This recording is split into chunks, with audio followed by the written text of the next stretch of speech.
ايش رايك يا علاء؟ كريستيانو رونالدو في عقده في السعودية في الدقيقة الواحدة $200 و$30.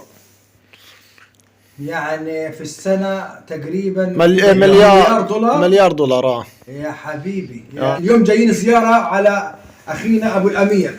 يعني في قعدتنا هذه الساعتين تقريبا كريستيانو رونالدو قاعد في السعودية كل دقيقة $200.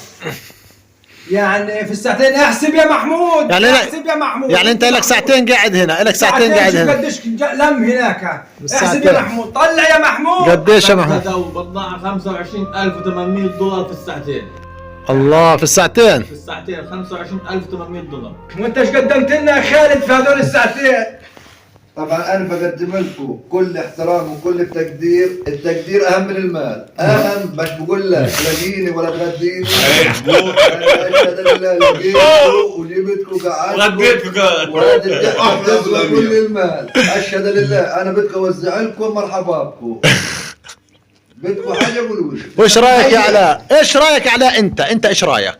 ايش رايك يا علاء؟ ايش رايك يا علاء؟ والله رأيي نسيب فلسطين ونروح عند كريستيانو نقعد جنب من الآخر عن جد يعني. كل ساعة كل دقيقة $200. ايش رايك يا علاء؟ ايش رايك يا علاء؟ مصيبة. ايش رايك يا علاء؟ ايش رايك انت يا علي؟ بقول لك لازم الحين نسيب غزة ونروح على كريستيانو. هات صور يا علاء.